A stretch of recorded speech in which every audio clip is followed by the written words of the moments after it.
कहानी है तारागढ़ नाम के एक सुंदर राज्य की, जहाँ का राजा भगत बहुत ही न्याय प्रिय और क्षमाशील था।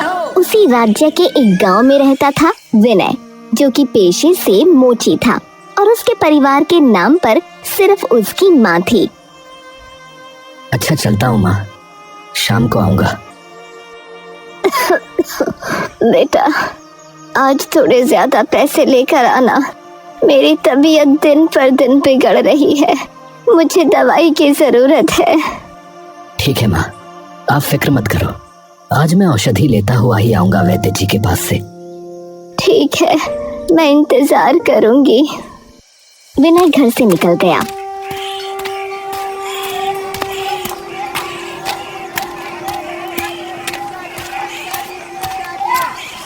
अपनी दुकान सजाकर बैठ गया। मैंने माताजी से कह तो दिया कि चिंता न करो, लेकिन आजकल मेरा काम तो बिल्कुल चल ही नहीं रहा है। ऐसा लगता है लोगों ने जूते चप्पलों की मरम्मत करवाना ही बंद कर दिया है। विनय का सोचना सही था और उसे इसका उदाहरण उसी समय मिल गया जब एक आदमी की चप्पल उसके सामने टूटी। अरे ये क्या हो गया भाई, मेरी चप्पल टूट गई, अब क्या करूं? मुझे लाइए, मैं 2 मिनट में सही कर दूंगा। अरे नहीं नहीं, रहने दो भाई, सामने मुखिया की दुकान है, नई चप्पल ही ले लूंगा। अरे लेकिन क्यों, 1 मिनट का काम है, लाइए अभी कर देता हूँ। अरे बात 1-2 मिनट की नहीं है भैया, बात यह है कि अब जमाना बदल चुका है। जूते चप्पल की मरम्मत करवाने वाले को लोग गरीब समझते हैं, हाँ, नीची नजरों से देखते हैं, और मैं ऐसा नहीं चाहता। अरे ऐसा नहीं है भाई साहब, आप गलत समझ रहे हैं। अरे नहीं बाबा, रहने दो, कह दिया है, रहने दो। वो आदमी ये कहता हुआ आगे बढ़ गया और दुकान में चला गया। विनय हाथ मलता रह गया। हे भगवान, मैं क्या करूं? अब तो एक ग्राहक मिलना भी मुश्किल हो गया है। पूरा दिन बीत गया, सूरज सर पर चढ़कर ढल भी गया, लेकिन विनय की दुकान पर बस एक बूढ़ा आदमी आया जिसने चप्पल सिलवाई और जाते हुए आधा पैसा दिया। दूसरा ग्राहक एक बच्चा था जिसका जूता फट गया था। हे भगवान, इतना बड़ा दिन और जेब में बस 2 सिक्के, इससे तो सिर्फ माताजी की दवाई ही आ पाएगी। खाने का क्या करूंगा?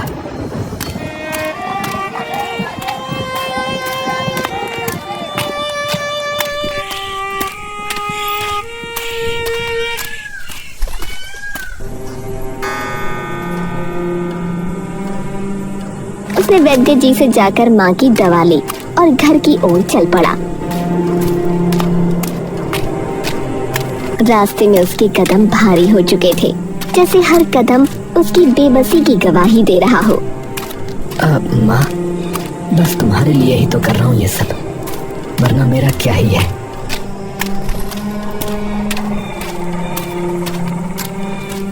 अंदर उसकी माँ खांस रही थी।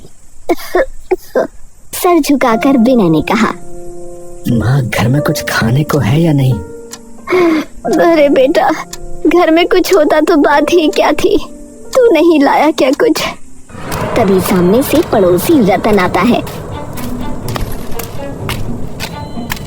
अरे अरे, क्या हो रहा है यहाँ? भूखे मर रहे हो क्या? भैया, थोड़ा सा बचा हुआ खाना मिल जाए तो। ओहो मोची महाराज, अब खाने के लिए भी पड़ोसियों पर निर्भर है। ले लो ले लो, वही देने आया था, वैसे भी फेंकने ही वाली थी वो। रतन बेटा, इस तरह मत बोल। अरे जो सच है वही बोला, ऐसा क्या बोल दिया? रतन हंसते हुए निकल गया।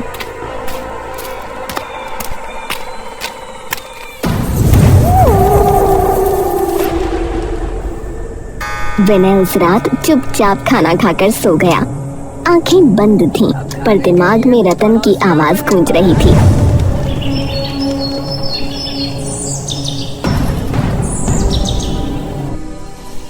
अगली सुबह बाजार में हलचल थी, सब लोग एक जगह जमा थे। विनय भी भीड़ में घुस गया।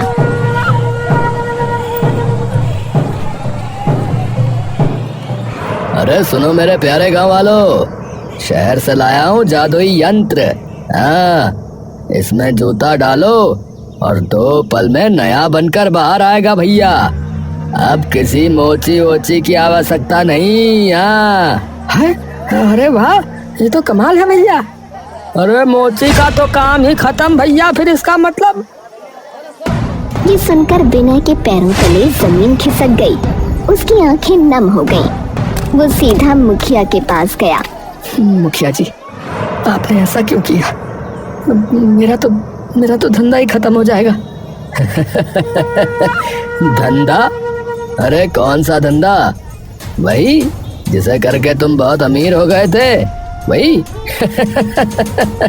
रोज नोटों की बारिश होती थी है तुम पर, है वही वाला। अरे पहले भी कंगाल थे और अब भी रहोगे, समझे? चलो हटो यहाँ से। पीछे से टोलियां बनाकर लोग उसका मजाक उड़ाने लगे। अरे अब क्या करेगा? अरे विनय, ए भैया भीख मांगेगा और क्या करेगा? अरे भैया, इसकी किस्मत में तो दुखी लिखा है भाई। अरे ये तो अपशकुनी है, अपशकुनी है।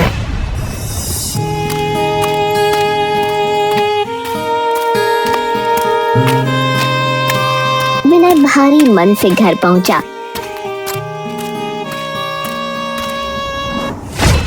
बेटा क्या हुआ? इतनी जल्दी वापस कैसे आ गया? माँ, मेरा काम खत्म हो गया। अब कोई जूता सिलवाएगा ही नहीं। अरे पर क्यों? विनय ने पूरी बात बताई तो रामकली भी रो पड़ी। हे भगवान, अब क्या करेंगे हम? ये मुखिया को ऐसा यंत्र लाने की क्या जरूरत थी? तभी दरवाजा धड़ाम से खुला। रतन वापस आ गया, इस बार और भी बदतमीजी के साथ। अरे माँ जी, अरे सुना, तुम्हारा बेटा जिस काम में लगा था वो काम ही दुनिया से खत्म हो गया। अरे ऐसा मनहूस है कि खुद का धंधा ही डूब गया। अरे भैया, मजाक तो मत उड़ाओ।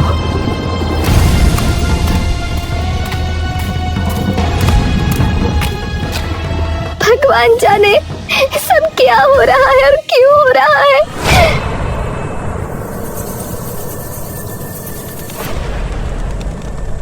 वो रात बहुत भारी थी।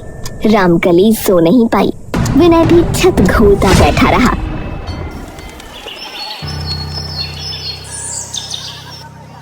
अगली सुबह विनय की बहन सरला और उसका पति गौरव आ गए।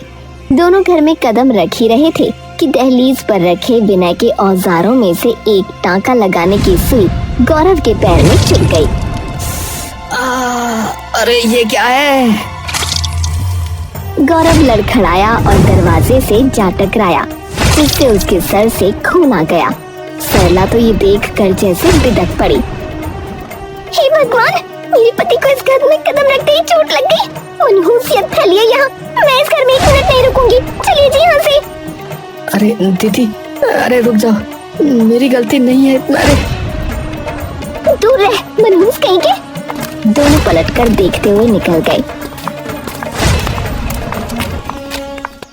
रामकली भी टूट गई। हाँ, तू मनहूस है। तेरी वजह से मेरे दामाद को चोट लगी। तुझे समझ नहीं कि तेरा सामान कहाँ रखना चाहिए। जब काम ही नहीं रहा तो एक कबाड़ घर में क्यों फैला रखा है? माँ, मैं तो अपनी शक्ल मत दिखा मुझे। ये सुनकर विनय पूरी तरह बिखर गया। उसके लिए सबसे बड़ा झटका यही था कि उसकी अपनी माँ भी अब उसे अशुभ कह रही थी। वो घर से निकल गया। बिना दिशा के चलता रहा। खेतों से, पगडंडियों से, कांटों से होते हुए वो जंगल में पहुंचा। पेड़ों के बीच एक पुराना कुआं था। विनय उसके पास बैठ गया। हे भगवान, सब छीन लिया। क्या ही बचा है मेरे पास? क्या ही बचा है? मुझे क्यों बनाया आपने, बताइए? क्यों है मेरा भाग्य ऐसा?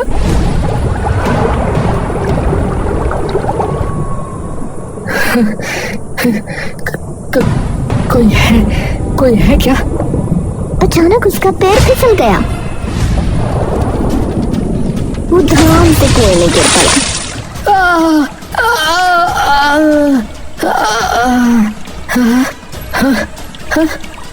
अरे हे भगवान, मैं मरा क्यों नहीं?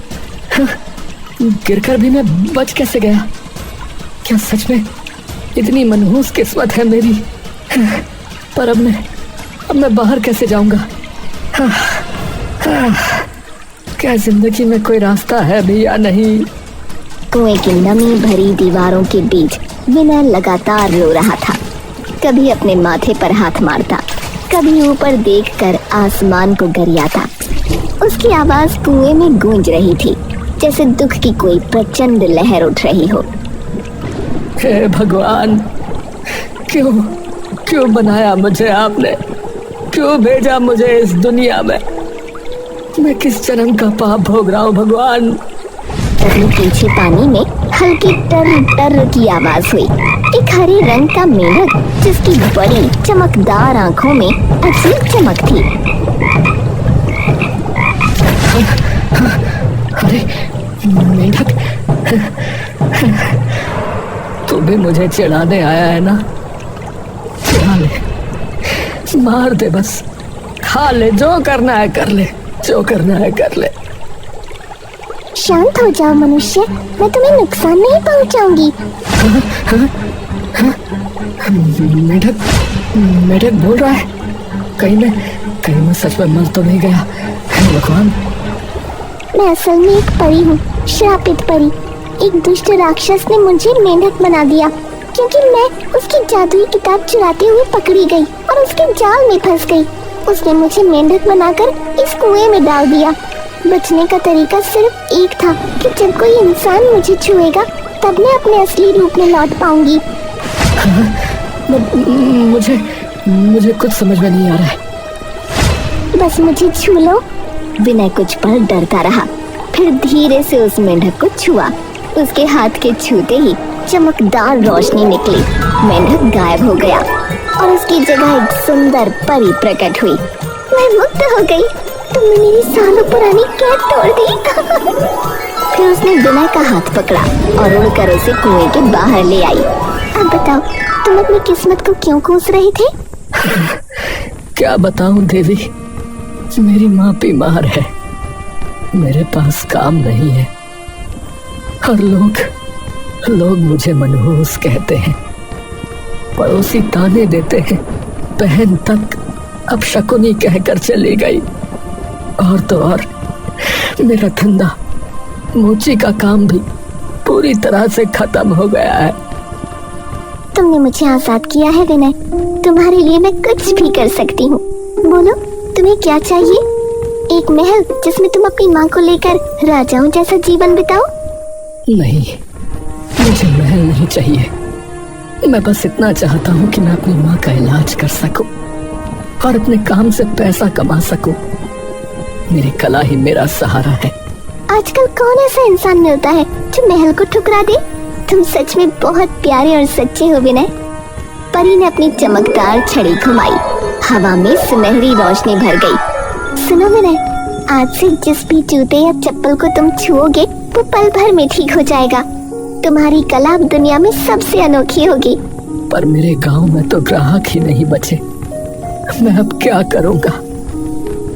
फिक्र न करो, जो जादू मैंने किया है उसके बाद कोई कमी नहीं होगी। जाओ, तुम्हें एक ऐसा ग्राहक मिलेगा जो तुम्हारी पूरी जिंदगी बदल देगा। विनय का दिल खुशी से धड़क उठा।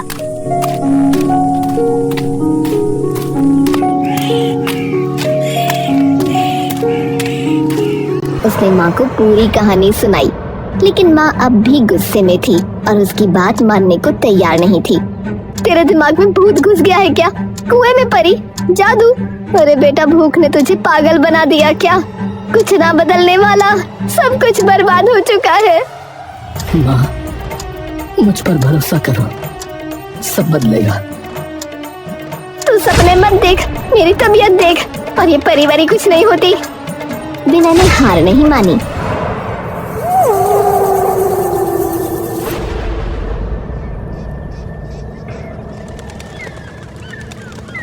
सुबह सुबह जल्दी उठकर अपना पूरा मोची का सामान समेटा और बाजार पहुंच गया।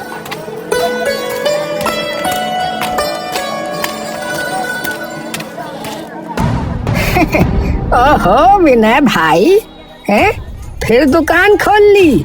अरे अब कोई नहीं आएगा तुम्हारे पास, है रहने दो। हाँ, यंत्र है ना मुखिया जी का, अब कौन आएगा यहाँ? विनय चुपचाप बैठ गया। उसे परी की बात याद थी, वो ग्राहक आएगा जो सब बदल देगा। तभी एक अजनबी, एक मुसाफिर थका हुआ पैर घसीटता हुआ आया।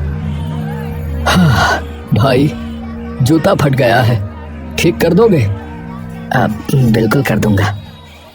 जैसे ही उसने जूते को हाथ लगाया, जूतों ने चमकना शुरू कर दिया और अगले ही पल वो बिल्कुल नए जैसे बन गए। अरे ये कैसे किया तुमने? ये लो मेहनताना, तुम तो कमाल के आदमी हो भाई। वो मुसाफिर पैसे देकर चला गया। विनय सोच में पड़ गया। पर परी ने कहा था कि वो ग्राहक मेरी किस्मत बदल देगा, लेकिन ये तो साधारण व्यक्ति था, शायद अब अगला कोई आएगा। इधर विनय इंतजार कर रहा था और उधर राजमहल में हड़कंप मचा हुआ था। राजकुमारी चंद्रमुखी का गुस्सा 7वें आसमान पर था।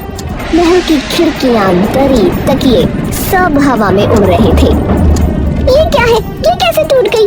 ये मेरी माँ की आखिरी निशानी थी, इसे ठीक करो अभी के अभी। शांत हो जाओ बेटी, कोई न कोई उपाय अवश्य होगा। अरे सुना, अरे राजकुमारी की शीशे की ऊंची एड़ी वाली चप्पल टूट गई। शीशा कोई जोड़ भी कैसे सकता है भला? राजा परेशान हो गए। उन्होंने ऐलान कर दिया, सुनो, जो भी व्यक्ति मेरी पुत्री की शीशे की चप्पल को जोड़ देगा, उसे हम उसकी मुंह मांगी कीमत देंगे। समूचे राज्य में ये घोषणा करवा दो। ये खबर हवा की तरह हर गली, हर घर और आखिरकार विनय की दुकान तक पहुंची। मैं भी जाऊंगा वहां, अब वक्त आ गया है अपनी किस्मत बदलने का। राजमहल में चारों ओर अफरा तफरी मची थी। राजकुमारी चंद्रमुखी की टूटी हुई शीशे की चप्पल सामने रखी थी और एक के बाद एक कारीगर उस पर झुक झुक कर अपनी किस्मत आजमा रहे थे, लेकिन हर बार वही नतीजा, नाकामी। महाराज, शीशा जुड़ ही नहीं रहा। कोशिश कीजिए, कोशिश कीजिए। क्षमा कीजिए राजकुमारी, ये असंभव है। राजकुमारी का चेहरा गुस्से से लाल हो चुका था। वो हर असफल प्रयास के साथ और भड़क रही थी। कोई तो होगा इस राज्य में जो ये कर सके। आखिर ये मेरी माँ की अंतिम निशानी है। धैर्य रखो बेटी, अभी और लोग आएंगे। भीड़ दो हिस्सों में बंट गई। महल के बाहर किसी को रोका जा रहा था, धक्का दिया जा रहा था। अरे हटो, अंदर मत जाओ, मनहूस हो तुम। अरे महल अब शकुनी लोगों के लिए नहीं है भाई। भाई मुझे अंदर जाने दो, मैं भी प्रयास करना चाहता हूँ। प्रयास? और तुम? चलो भागो यहाँ से, मनहूस कहेंगे। शोर सुनकर राजकुमारी खिड़की तक आई और नीचे देखा। भीड़ के बीच विनय खड़ा था। उसे अंदर आने दो। पर राजकुमारी, लोग कहते हैं कि ये... मैंने कहा बुलाओ उसे। मैं मनहूस जैसी बातों में विश्वास नहीं करती। पहरेदारों ने झट से रास्ता खोला। भीड़ में फुसफुसाहट शुरू हो गई, लेकिन विनय चुपचाप अंदर आ गया, जैसे भाग्य उसे बुला रहा हो। तुम ये चप्पल ठीक कर सकते हो? प्रयास नहीं करूंगा राजकुमारी, बस कर दूंगा। उसने धीरे से टूटी हुई चप्पल उठाई। जैसे ही उसके हाथ शीशे पर पड़े, एक सफेद चमक फैली और पल भर में चप्पल फिर से वैसी ही हो गई जैसी राजकुमारी की माँ ने उसे दी थी। हाँ, ये क्या? अरे भाई ये कैसे हुआ? अरे भाई ये क्या हो गया? अरे भाई ये क्या? हे प्रभु, ये मैं क्या देख रहा हूँ? हे ईश्वर, ये मेरी आंखें क्या देख रही हैं? अरे चमत्कार! ये तो चमत्कार है। राजा अपनी जगह से उठकर, पुत्र बताओ तुम्हें क्या चाहिए? स्वर्ण, हीरे, मोती महल। महाराज, मुझे तो सिर्फ मेरा पारिश्रमिक दे दीजिए, बस वही जो मेरे काम का मूल्य है। राजा कुछ पल तक उसे देखते रहे, फिर बोले, विनय, तुम्हारी सादगी ने मेरा मन मोह लिया। आज से मैं हमारे अधीन जो छोटा सा राज्य है वो तुम्हें सौंपता हूँ। भीड़ में सनसनी मच गई। विनय हैरान था, जैसे उसके कानों ने विश्वास करने से मना कर दिया हो। महाराज, ये कैसे स्वीकार करूं? मैं तो साधारण मनुष्य हूँ। पर तभी तेज हवा चली, चमक फैली और परी प्रकट हो गई। पूरे महल में हलचल मच गई। राजा और राजकुमारी दोनों हैरान रह गए। विनय, जब तुमने मुझे मुक्त किया, मैंने कहा था ना, एक ऐसा ग्राहक आएगा जो तुम्हारी किस्मत बदल देगा। वो ग्राहक राजकुमारी चंद्रमुखी ही है। अब ये सब तुम्हारा है, इनकार मत करो। विनय की आंखें भर आईं। उसने सर झुकाकर राज्य स्वीकार कर लिया। तभी राजकुमारी चंद्रमुखी आगे बढ़ी। विनय, तुम्हारा चरित्र, तुम्हारी ईमानदारी, तुम्हारी विनम्रता, मैंने ऐसा कोई नहीं देखा। मैं तुमसे विवाह करना चाहती हूँ। पूरे दरबार में सन्नाटा छा गया। विनय भौचक्का रह गया। राजकुमारी, ये तो बहुत बड़ा निर्णय है। मैं पहले अपनी माँ से पूछूंगा। आप क्रोधित मत होना। सबकी नजरें दरवाजे की तरफ मुड़ी। वहाँ रामकली खड़ी थी। राजकुमारी जी, मुझे मंजूर है। लेकिन तभी एक भारी आवाज गूंज उठी। वो राजपुरोहित थे। मैं इस विवाह पर आपत्ति व्यक्त करता हूँ। पर क्यों? एक मोची, वो भी एक साधारण गांव का व्यक्ति, एक राजकुमारी का वर कैसे बन सकता है महाराज? पुरोहित, मेरे निर्णय पर सवाल उठाने की हिम्मत कैसे हुई आपकी? राजकुमारी, मैं प्रजा की तरफ से पूछ रहा हूँ। क्या ये युवक राजमार्ग, राजनीति और न्याय की बारीकियां जानता है? बात में तर्क है, पर इसका फैसला अभी हो जाएगा। राजपुरोहित, विनय से राज्य और राजनीति से संबंधित प्रश्न करिए, और विनय, तुम इन प्रश्नों के उत्तर दो। ठीक है? ठीक है। पहला प्रश्न, अगर राज्य के खजाने में अकाल के समय पैसे कम पड़ जाएं और तुम्हें यह तय करना हो कि पहले सैनिकों का वेतन दो या भूखी प्रजा को अन्न, तो तुम किसे प्राथमिकता दोगे? प्रजा को, क्योंकि सैनिक उसी प्रजा के बेटे हैं। जिस राज्य की जनता भूखी हो, वहां सैनिक भी ढाल और तलवार उठाने के लायक नहीं बचेंगे। ठीक है। मेरा दूसरा प्रश्न, यदि तुम्हारे सामने दो दोषी खड़े हों, एक अमीर जिसने चोरी की हो और एक निर्धन जिसने भूख में चोरी की हो, तो दोनों का दंड क्या होगा? दोनों चोर हैं, दोनों को बराबर दंड मिलना चाहिए। परंतु ये बात ध्यान रखने योग्य है कि अमीर की चोरी लोभ है और निर्धन की चोरी मजबूरी हो सकती है। इसलिए फैसला निर्धन की मजबूरी को समझकर होना चाहिए। बिल्कुल ठीक। मेरा तीसरा प्रश्न, अगर तुम्हारी माँ, तुम्हारी पत्नी और तुम्हारा राज्य एक साथ संकट में पड़ जाएं और तुम्हें एक को ही पहले बचाना हो, तो किसे बचाओगे? मेरे लिए मेरा राज्य पहले होगा, क्योंकि मेरी माँ, मुझे जन्म देने वाली, सदैव चाहेंगी कि मैं सही करूं। और राजकुमारी, मेरे साथ जीवन बिताने वाली, मेरे कर्तव्य को समझेगी, क्योंकि राजा का धर्म सबसे बड़ा है। राजा पर पहला हक उसकी प्रजा का होता है। राजपुरोहित हैरान और शर्मिंदा हो गया। महाराज, मेरे पास अब कोई प्रश्न नहीं। ये युवक सच में राजकाज के योग्य है। मैं अपनी आपत्ति वापस लेता हूँ। तालियां बजने लगीं। पूरा दरबार खुशी से झूम उठा। राजकुमारी मुस्कुराई। वीना ने झुककर अपनी माँ के पांव छुए। महल तालियों से गूंज उठा। कुछ दिनों बाद भव्य उत्सव हुआ। विनय और चंद्रमुखी का विवाह हुआ। रामकली को राजमाता जैसा सम्मान मिला और विनय, जो कल तक गांव में मनहूस कहा जाता था, आज पूरे राज्य का राजा बन गया।